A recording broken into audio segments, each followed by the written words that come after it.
brought a cheat sheet up here because I'm not as familiar with non-conference teams as I am with conference teams.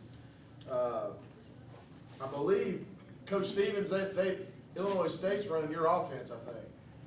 Hand the ball to running back 41 times. 7 pass attempts.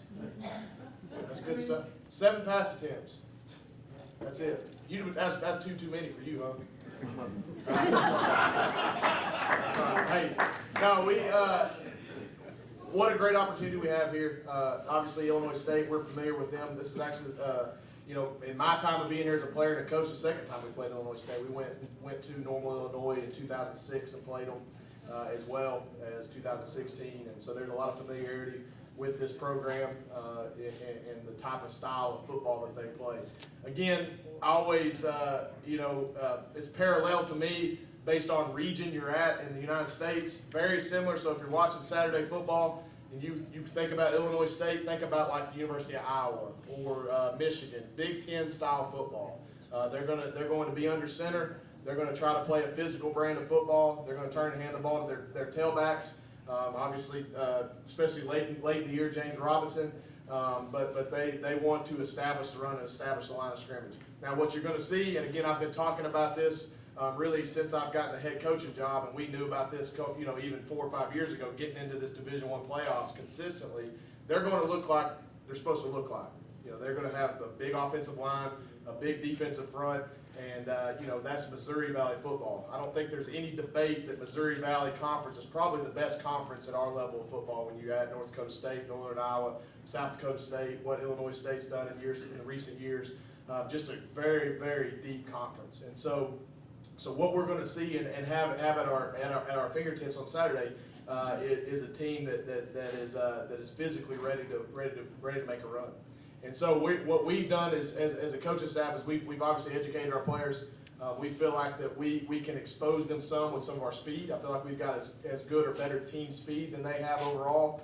But what we're going to have to do is we're going to have to do a good job of keeping fresh bodies on our defensive front, do a great job of loading the box. But based on what we've seen in recent past with their new quarterback, the pass game is there, but they want to run the football. And the kid that they've got playing quarterback has the ability to run the football as well. So Coach Williams and his defensive staff are doing a great job putting together a plan. Probably be a little different than what you've seen us do all year, based on the kind of offense we're about to play. So you can't say enough good things about James Robinson. Again, Steve mentioned to him a lot. Again, to have 4,000 plus career rushing yards in your career is very impressive. He is an NFL prospect, a legitimate NFL prospect. I've seen anywhere from the 3rd to 5th, 6th round, rating him to be a draftable type running back. They also have, he's accepted an invitation already at the East-West Shrine game, so he's one of the top senior running backs in college football, regardless of level. Also, Luther Kirk is a safety they have, and he'll wear number 14. He's also has accepted a bid to the East-West Shrine game. So they've got a guy on offense and a guy on defense who are playing in one of the best senior bowl games you can play in after the season. So very impressed with who they are and what they are. I tallied it up. They had 4 first-team Missouri Valley players, and I believe 3 second-team Missouri Valley players on their all-conference postseason list, headlined obviously by James Robinson. They've got a defensive end, wearing number 8, Romeo McKnight. He'll be one of the best defensive ends we played all year. He's about 6'5", 265 pounds. Just very, very active. When I say active, he's hard to block one-on-one. So we're going to have to be conscious of him and where he's at. And then they've got a bell cow left tackle. Now he's listed at this. Whether he is or not, this is what I'm talking about when I talk about physical size. Their first team all-conference left tackle, 6'10", 315 pounds. So I don't know whether he's 6'10" or not. If he's not 6'10", he's probably 6'8". So he's still bigger than anybody we have. So very, very impressive with their size and skill. One thing I can tell you is they're again, Steve mentioned it, going through the Missouri Valley Conference. They played big games all year. Obviously, they coming here is not going to be any different than week in, week out. But I will argue that we played in big games all year. I feel like the Southern Conference is as deep as it's ever been. I really believe that. Proof is that we've got 3 teams in the second round. I believe the Missouri Valley and the Big Sky both have 4, and we have 3 at the Southern Conference. So to me, this is an important weekend, not only for UCA but for the conference, with an opportunity to play a Big Sky team and 2 Missouri Valley teams with the Southern Conference teams playing this weekend. It's a big weekend for our conference. I feel like we've made headway, not only as a school here at UCA, but as a conference in non-conference games throughout the regular season. Obviously, Austin Peay handled business this week. I believe they won like 45-6 or something against Furman. So us getting that win against those guys was big. I think there's several others throughout the non-conference schedule with the Southland. So we had a good week of prep last week. Gave the guys off. I mentioned it last week. Gave the guys off 3 days on Wednesday, Thursday, and Friday. Practiced a week ago today and Tuesday, and brought them back on Saturday. I thought Saturday was a really positive thing. That's something I mentioned last week was going to be a change from what we've done in the past year. But I thought our players responded to it in a very positive way. I brought them out here. We had a meeting. We warmed up and we did pregame. We simulated a full padded game. Now we didn't take to the ground. The physical side of it wasn't there, but we got out here and we got a sweat on for about an hour and a half. And it was basically the same time the game's going to be this coming Saturday. I thought our players did a phenomenal job responding to that, having energy, getting the Thanksgiving food out of them, getting back into football mode, getting back into a routine, which football players tend to get that way. And then the first time you're not thinking about football Sunday night, you thought about it Saturday afternoon. So now we're able to get on a kind of a normal routine schedule this week leading up to the home game. Before I take any questions, just want to echo what Steve said. I think it's really important. I think it's really important not only for us here at UCA, but this game is going to be televised on ESPN3 to have a good crowd. I think it's important for the overall look of UCA and the opportunity to continue to host games with successful seasons. I don't know whether there's a thought process with the seating, and probably isn't, but you want to have people in the stands. I think it's important as you get that national attention to have that opportunity to have a lot of purple and gray sitting there and supporting your team. So whatever you've got to do to publicize the game, invite whoever, family, friends. I've got a million texts of people saying they're coming, so I'm expecting this place to be full. But that's important, because we want to be doing this in December a lot here in the years to come. And you want to have a home field advantage, and that's an opportunity we have here on the Stripes. And getting that home crowd involved is an important part of that.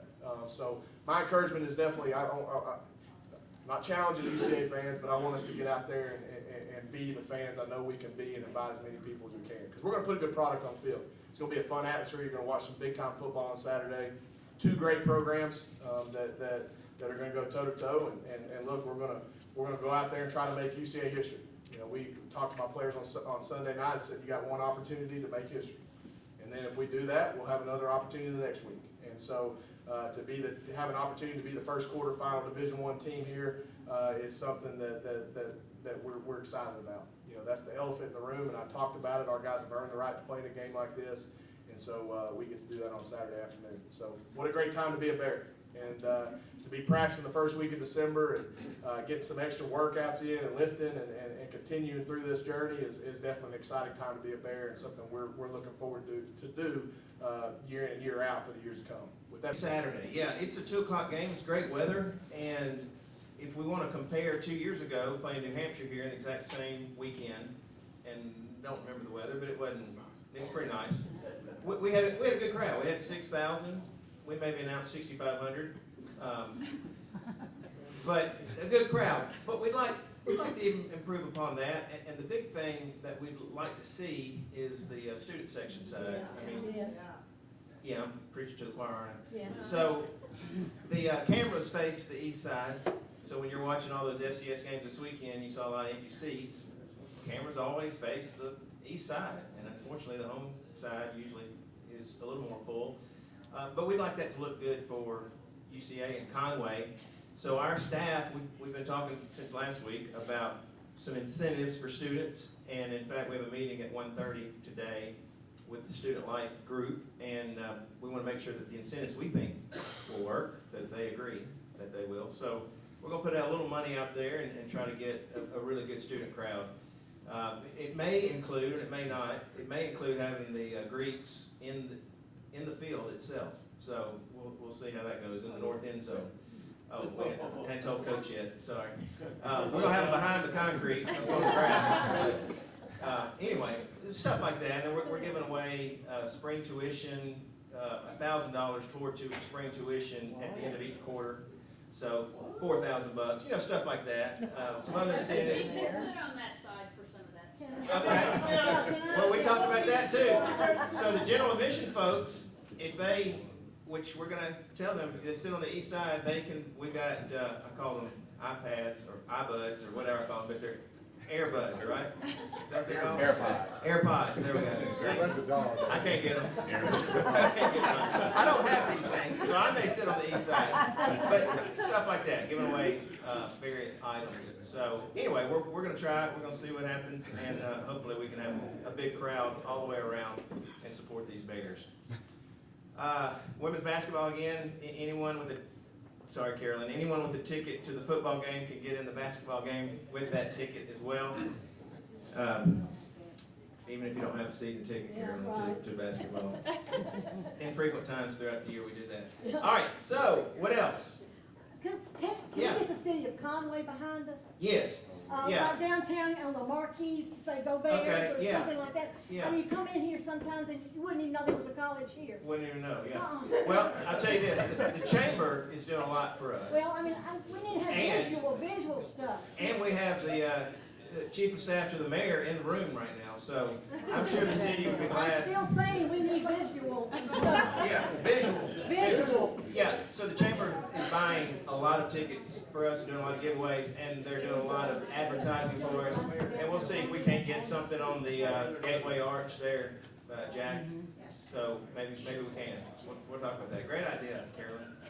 Carolyn, 9 a.m.'s on Monday. We have a staff meeting, so. Okay.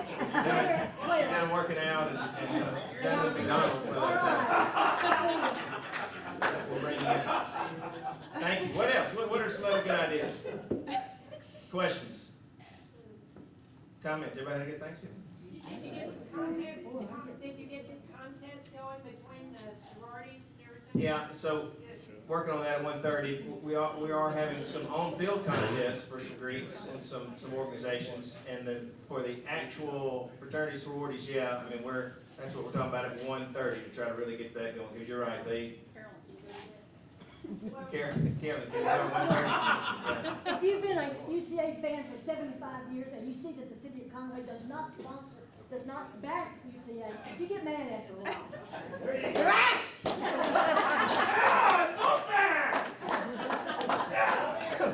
Well, That is probably. the city supports us, yeah, but we'll see if we can get some banners up. Yeah.